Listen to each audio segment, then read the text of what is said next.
ইভা হালকা করে ঠোঁট কামড়ে কোনা চোখে নিলয়ের দিকে তাকাতেই নিলয় ইভাকে আদর করছিল। নিলয় বলল, জীবনে অনেক মেয়ে কাছে পেয়েছি, তোমার মতো এত মজা আমাকে আর কোনো মেয়ে দিতে পারেনি। তারপর কি হয় দেখার জন্য আপনারা আমাদের সাথে থাকুন।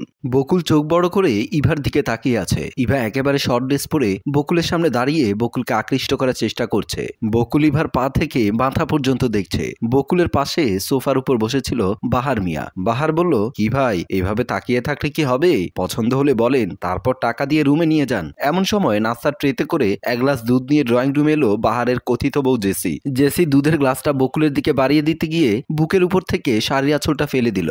বকুল বাহারের কথিত বউ জেসির দিকে তাকালো। এতদিন ধরে বকুল বাহারের কথিত বউ জেসির সাথে সময় কাটাতো। এখন ইভাকে দেখে জেসি ভাবির দিকে নজরই নেই বকুলের। জেসি বলল, নতুন পেয়ে পুরনো জিনিসকে ভুলে যাচ্ছ নাকি? বকুল বলল, ভাবি, পাশে তোমার জামাই আছে না? জেসি বলল, কামাই পেলে জামাই আমার অন্ধ হয়ে থাকে। বাহার বলল, ভাই, আমি তো বিয়ে করেছি তোমাদের সেবা করার জন্য। বকুল বলল, এতদিন ভাবির সাথে সময় কাটিয়েছি, ভাবি একটু মোটাসোটা হওয়ার কারণে সার্ভিস ভালো পায় না। তারপর ইভাকে দেখিয়ে দিয়ে বলল, আজ যত টাকা লাগে লাগুক, ওর সাথে সময় কাটাবো। জেসি তখন বলল, এরকম শর্ট ড্রেস পরলে আমাকে আরো বেশি ঝাক্কাস লাগবে। বাহার বলল, এই তুমি চুপ থাকো তো, কাস্টমার যাকে পছন্দ করে তাকেই দিতে হবে, ওদের প্রতিদিন একই জিনিস ভালো লাগে না। তাই তো তোমার বোনের পরিচয় দিয়ে ইভাকে এখানে নিয়ে এসেছি। শোনো বকুল মিয়া, তুমি কি টি-20 ম্যাচের টিকিট কাটবে নাকি টেস্ট ম্যাচের টিকিট কাটবে? বকুল মিয়া বলল, টি-20 মানে? বাহার বলল, টি-20 মানে ঢুকবার বের হবা, আর টেস্ট ম্যাচ মানে আজকে রাতে ঢুকবে, কালকে সকালে বের হবে। বকুল বলল, আমার আজকে সময় নেই, দোকান খোলা রেখে চলে এসেছি,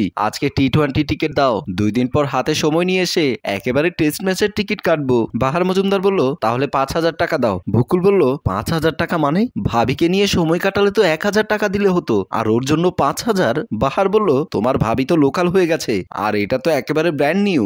বকুল পকেট থেকে 5,000 টাকা বের করে বাহারের হাতে দিয়ে বলল, একটু দোয়া করিও, 5,000 টাকা দিয়ে যেন 5টা মিনিট টিকে থাকতে পারি। এই বলেই ইভার কাঁধে হাত দিয়ে ইভাকে নিয়ে রুমের ভেতর চলে গেল। পাশে দাঁড়ানো জেসি বলল, তোমার আর 5 মিনিট? ইভাকে দেখে তুমি আদমরা হয়ে আছো, আমার মনে হচ্ছে রুমে যেতে যেতেই সব শেষ হয়ে যাবে। এমন সময় বাহারের মোবাইলে কল আসলো। বাহার হ্যালো বলতেই রাস্তায় হাঁটছিল নিলয়। নিলয় বলল, বাহার ভাই, আপনি যে ঠিকানা দিয়েছেন ঠিকানা মোতাবেক আপনার বাসা তো খুঁজে পাচ্ছি না। বাহার বলল, আরে মিয়া, 2 নাম্বার গলির 14 নাম্বার বাসা সবাই খুঁজে পায়, আর তুমি খুঁজে পাচ্ছ না? নিলয় বলল, এই আবাসিক এলাকায় এতগুলো বাসার ভেতর কোনটা 2 নাম্বার গলি আর কোনটা 14 নাম্বার বাসা, এটা আমি খুঁজে বের করবো কিভাবে? বাহার বলল, তুমি থানার সাইনবোর্ড দেখতে পাওনি? বকুল বলল, থানার সাইনবোর্ড তো দেখেছিলাম, কিন্তু ওখানে আমি বেশিক্ষণ দাঁড়াইনি, কারণ থানা পুলিশ শুনলে আমার ভয় লাগে। বাহার বলল, ও বুঝেছি, তুমি হট হয়ে আছো তো, এজন্যই চোখে কিছু দেখছো না, যেখানে দাঁড়িয়ে আছো ওখানেই দাঁড়াও, আমি আসছি। বলেই বাহার মোবাইলের লাইন কেটে দিল।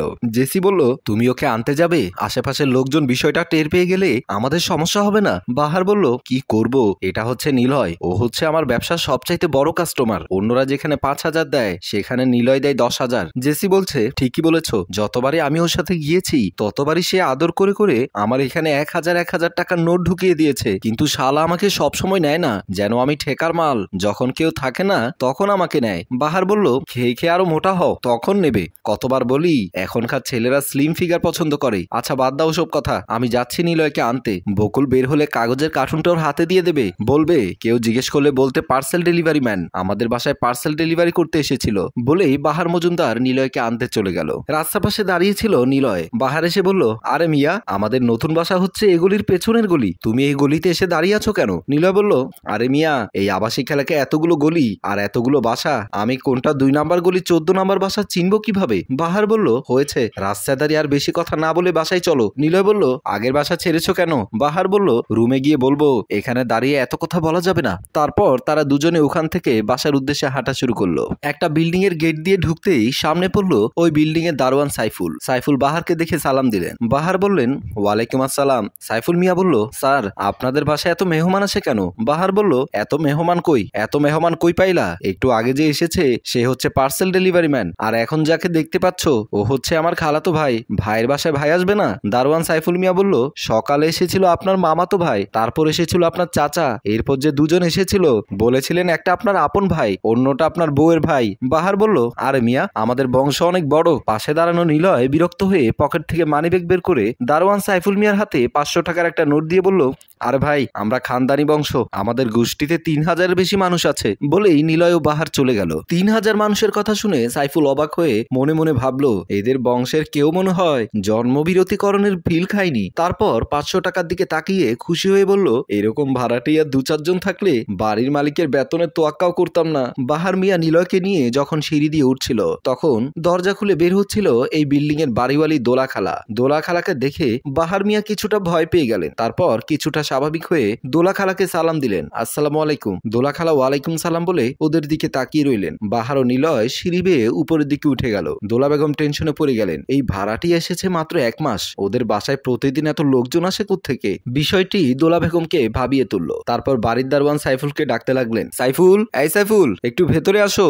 বলেই দোলা বেগম রুমের ভেতর ঢুকে গেলেন। দোলা বেগম সোফার উপর বসেছিল। দারোয়ান সাইফুল এসে সালাম দিলেন, আসসালামু আলাইকুম, আমারে ডাকছেন? দোলা বেগম বলল, তুমি কি কিছু খেয়াল রাখো? সাইফুল বলল, কি কন খালাম্মা, 10 তলার পুরা বিল্ডিং আমি একলা সামলাইতাছি, আর কন আমি কি খেয়াল রাখমু? দোলা বেগম বলল, 8 তলায় ভাড়াটিয়াদের বাসায় এত লোক আসে কেন? সাইফুল তখন বলল, হ খালাম্মা, আমিও বিষয়টা আপনারা কয়দিন ধরে কমু চিন্তা করছি, কিন্তু ভুইলা যায় হ্যাগো বাসায় প্রতিদিন অনেক লোক আসে। দোলা বেগম বলল, তুমি জিজ্ঞেস করো নাই এত লোক কেন আসে? সাইফুল বলল, হ্যাঁ জিজ্ঞেস করছি, কয় ওনাগোনা কি 3000 মতো আত্মীয় স্বজন আছে। দোলা বেগম বলল, আচ্ছা তুমি এখন নিচে যাও, আমি দেখছি বিষয়টা। সাইফুল সালাম দিয়ে চলে গেল। নিলয়কে নিয়ে বাহার ড্রয়িং রুমে আসলেন। বাহার জেসিকে ডাকতে লাগলেন, কই গো, তোমার রসের দেওরকে নিয়ে এসেছি, ওনার নাস্তাটা নিয়ে একটু সামনে আসো।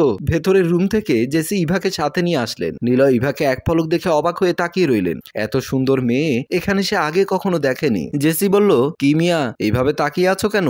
যেন মনে হচ্ছে নজরের সব শেষ করে দেবে। নিলয় বলল, ভাবি, এতদিন পরে ঝাক্কাস একটা জিনিস দেখালে। ইভার দিকে নিলয়ের চোখ পড়তেই ইভা হালকা করে ঠোঁট কামড়ে কোনা চোখে নিলয়ের দিকে তাকাতেই নিলয় যেন জায়গায় ঘায়েল হয়ে গেল। নিলয় বলল, কত দিতে হবে বলো? বাহার বলল, ভাই লজ্জা দিও না, পকেটে চিমটি কেটে যা উঠে তাই দিও। বাহার ভালো করেই জানে নিলয় চিমটি কেটে যা দেবে তা নেহায়েত কম না। নিলয় তখন পকেটে হাত ঢুকিয়ে দিয়ে এক মুঠো টাকা নিয়ে স্বামী স্ত্রীর মাথার উপর দিয়ে ছিটিয়ে দিয়ে ইভার হাত ধরে রুমের দিকে চলে গেল। টাকাগুলো বাতাসে উঠতে উঠতে স্বামী স্ত্রীর মাথার উপর পড়ছিল, আর স্বামী স্ত্রী ছোট বাচ্চাদের মতো টাকাগুলো ফ্লোর থেকে কুড়িয়ে নিল। পুলিশ অফিসার জামাল সাহেব একজন কনস্টেবল সহ বাহার মজুমদারের রুমের সামনে এসে কলিং বেল টিপলেন। বাহার মজুমদার দরজা খুলতেই পুলিশ দেখে ঘরের ভেতর দৌড় দিলেন। পুলিশ অফিসার জামাল সাহেব ধর বলে রুমের ভেতর ঢুকে গেলেন। নিলয় ইভাকে আদর করছিল। নিলয় বলল, জীবনে অনেক মেয়ে কাছে পেয়েছি, তোমার মতো এত মজা আমাকে আর কোনো মেয়ে দিতে পারেনি, সত্যি তুমি একটা রসের হাড়ি। ইভা বলল, এই ইভামনির কাছে যে একবার আসে সে তার বউয়ের নাম পর্যন্ত ভুলে যায়, মজা তো মাত্র শুরু, আপনাকে আমি তিলে তিলে আমার রসে ভরা পদ্ম পুকুরে তলিয়ে দেব।